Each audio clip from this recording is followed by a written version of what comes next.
Hey guys, what's up? This is Adam22 over here on the No Jumper YouTube. Yesterday I put out a list of my top 10 rappers of the year, and I got a lot of blowback. I got a lot of people saying that they really liked my list, a lot of people saying they really related to it, but I also had a lot of people, pissed off, felt like it wasn't a good, accurate representation of what's going on in rap music, which is strange because I made it pretty clear that it was just my opinions, it's not anybody else's. But one phrase that kept getting thrown around was mumble rap. So I really wanted to talk about mumble rap today and what bullshit that term is. So for those who are not familiar, mumble rap is this new phrase that's sort of being thrown around, and it's usually used to describe guys like Lil Yachty, Kodak Black, Future, Designer, basically anybody who embraces a less lyrical style of hip-hop. And if you were to believe these people, you would think that this was a total deviation from what has previously gone on throughout the history of hip-hop. So the first and most obvious problem with this is that it's just completely historically inaccurate. So first off, let's talk about the very genre that we're discussing here in the first place.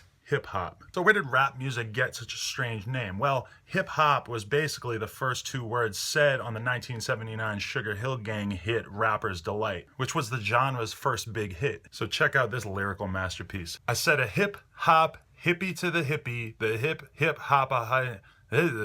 The hip hop and you don't stop. I rock it to the bang bang boogie. Say up jump the boogie to the rhythm of the boogie, the beat. I have rapped along to that probably like 2 million times in my life, but I never actually thought to look it up until now and realize exactly what he was saying. Anyway, the rest of the song goes on to discuss such highbrow topics as what to do if your friend's mom is bad at cooking, and what it's like to be named Imp the Pimp and to have ladies fight for your delight. I'm sure you can probably guess what I'm getting at here, but basically, hip-hop was not started off as a lyrical contest. It wasn't started out as a way for guys to prove their verbal dexterity. It began as a venue for guys, often from, and I shouldn't just say guys and girls, from usually bad areas, from places where they didn't have a lot of economic opportunity to state their piece. And that really hasn't changed that much over the years. In the past year, I've watched interviews with guys like Lil Yachty and Rich the Kid, where when asked how they feel about guys deriding their music, they say basically, hey, I'm just having fun, I'm saying my shit, I'm making money, I'm doing things that people like, I'm making music that people relate to. If you were to ask these mumble rap accusers, you would think that they were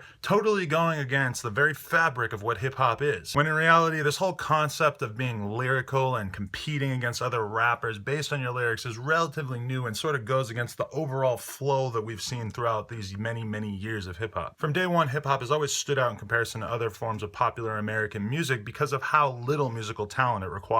In hip-hop, as compared to, say, jazz or rock music, you don't even have to know how to play an instrument, you don't have to know how to sing, you don't have to really have anything to do with the music that you're rapping over aside from somehow acquiring access to it. And possibly most importantly, you didn't have to get a whole band together if you wanted to play music like you would have to do if you wanted to start a rock band. Hip-hop, in many ways, more so than other forms of popular American music, is a truly individualistic pursuit. And I don't think that it's any coincidence that hip-hop rose to prominence around the same time that punk music did. Punk being a style of music that's based way more on attitude and enthusiasm rather than musicianship. The rise of these art forms as opposed to older styles of music are really symptomatic of a culture that was going through a transformation from groupthink to individualist thought. As a side note, I would say that skateboarding and BMX and snowboarding and all of these extreme action sports that sort of emerged around the same time period basically rose to prominence because of very similar reasons. So that being said, the old heads talking shit about the new class, that is not a new phenomenon in any way. In fact, as long as I've been able to pay attention to rap music, I've observed this at work. I got interested in rap music in the early 90s because of guys like Snoop Dogg, Biggie, Tupac, Dr. Dre, and these guys were some of the most popular rappers of the time period. But as soon as I was smart enough and old enough to get, a copy of the source and start reading the letters section, I realized that there were a lot of people that really hated these rappers because of the fact that they had the gall to deviate from the norm and do something different. These guys were lambasted for being stylistically simple, lyrically simple, too obsessed with money and commercialism, too gangster. But I think that the primary concern was that these guys had traded in some form of political thought for pure gangsterism, and that just really did not sit well with a hip-hop populace that was kind of coming off of stuff like Public Enemy and were sort of expecting to have some sort of political element in their music. Now, if you listen to Fuck the Police, it's obvious to me that this is political in nature, but they saw it as almost a real betrayal of stuff that had gone on in hip-hop up to this point. And so just like happens these days, the old guard decided to try to paint these rappers as going against what hip-hop was really about, the true nature of hip-hop. And of course they were wrong, but we only have to look at the way history played out to observe that. If you go to a rap party these days and somebody plays Mo Money Mo Problems, well, everybody's going to jump to their feet, even the old school traditionalist hip-hop heads, because this is a widely considered a hip-hop classic at this point. But at the time, for anybody who can remember, Puffy and Biggie and Mace, these guys were treated much the same way that people treat somebody like Yachty or Kodak these days. They were painted as being lyrically regressive, obsessed with money and women, and just basically totally lacking in substance. But now that we've had 20 years to sort of sit back and observe how this all played out, I think it's pretty easy to see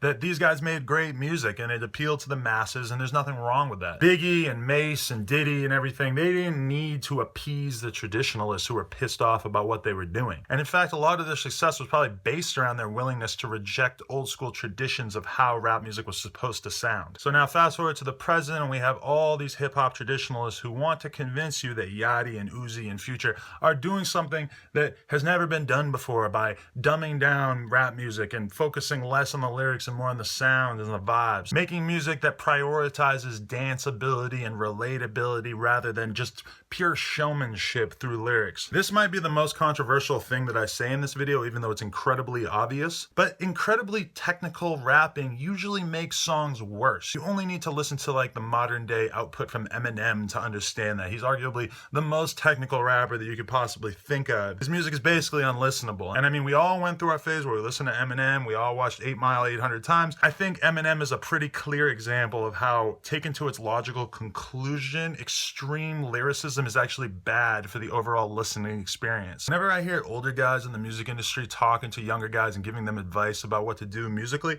a lot of what they say really just boils down to say less. The general idea is that if you try to cram your verses full of extra syllables and extra ideas and try to stuff all kinds of tricky little rhyme patterns into your verses, it's going to have a negative effect. You can get the point across without smothering the beat, and oftentimes the result is much, much more listenable. Somebody like 21 Savage, he gets away with saying as little as you could almost imagine somebody saying on a beat, and it works because of sheer force of personality and charisma. And honestly, in my opinion, Yachty has plenty of songs where it's obvious that he can rap his ass off. I just think he's smart enough that he realizes that he doesn't have to. That's not the game that he's playing. That's not how he's being judged by his supporters. And he actually probably would make his song significantly worse if he tried to rap in a more complicated fashion. He doesn't listen to people who pride themselves in being super lyrical, so why would he want to make music that embodied that ethos? And even if you're of the opinion that, oh, Yachty is dumb, he's young, he doesn't know anything about how to write a rap verse or whatever, well, newsflash, rappers can hire people to either help them write more complicated raps or just write the shit for him. And if Yachty were to do that and hire a bunch of guys to write verses for him, I think we could all agree that it would make his verses worse, not better. I think a lot of people really miss the point that with somebody like Kodak or Yachty, the whole value, the whole appeal of it is based around the fact that they're fun and they're spur of the moment, and you can really get inside their head and you can feel what they're feeling. And I don't think that them writing more technically would make their music in any way better. In fact, a lot of the guys who are coming out and dissing these sort of dudes are the kind of guys who are capable of writing these sort of stock, rigid verses that, yeah, they fit together nicely and technically they're well done, but they have no enthusiasm, they have no effect on the people. I was just watching a video of fucking Cassidy talking down about mumble rap, blah, blah, blah, and he was saying some shit about, I don't think that those guys should be judged next to what I'm doing, because what I do is real hip-hop and what they do isn't. And it's like, and I just totally think this is such an off-base way of thinking about it. And for somebody like Cassidy, I totally understand what he's doing here. He's basically, making an excuse for why his shit is not popular by explaining away, oh, these new kids, they don't care about lyrics, and me, I embody lyrics. It's like, no, it's just an excuse. Kids, don't buy into this line of thought. And I guess that the main reason why the whole mumble rap term bothers me so much is that growing up, I definitely heard plenty of rap songs where I couldn't understand what the fuck they were saying, and it never occurred to me to accuse those rappers of having done something wrong. It occurred to me like, oh, I'm a white kid, I'm 13, I don't necessarily know what the fuck people talk like in different parts of the country.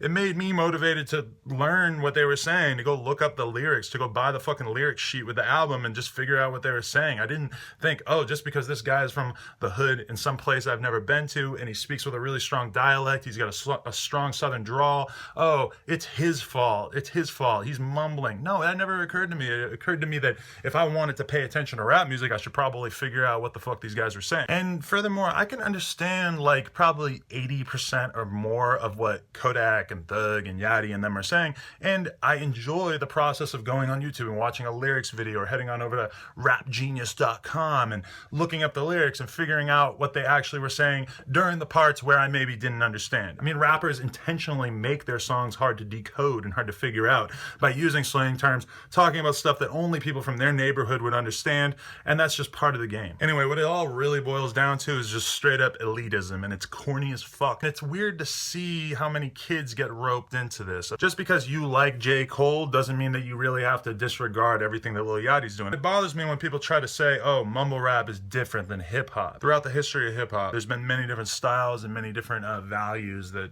the people have had, and sometimes lyricism is prized as the number one most important thing, which probably, in my opinion, will never happen again in the history of hip hop because of the fact that it's just so obvious that people don't really care about that much. But for the vast majority of hip hop's history, the emphasis hasn't been put on pure lyricism. It's been put on feeling and emotion and making people want to dance and making people happy. And if you look at the current crop of popular rappers, it's pretty obvious that they all embody this pretty well, regardless of the fact that they might not rap exactly like Jadakiss. Basically, these mumble rap shamers that you see in the YouTube comments are the same people that in the 80s would have been saying how Run DMC weren't as talented as Led Zeppelin, or how KRS-One wasn't as respectable as Paul McCartney. I would hope that in 2016 we would be smart enough as a people to realize that talent comes in many different shapes. And just because a bunch of guys playing instruments in unison is probably technically more difficult than rapping over a beat, that doesn't matter. Most musicians aren't considered great because of their technical ability to wow you. People love music because of how it makes them feel. So if you enjoyed this in any way, follow me on Instagram at Adam22, follow me on Twitter at OnSomeShit, and by all means, drop a like, drop a comment, subscribe. I put out a new video every single day, so if you enjoy this, subscribe. There's a whole lot more where that came from. Thank you very much to everybody for a great 2016.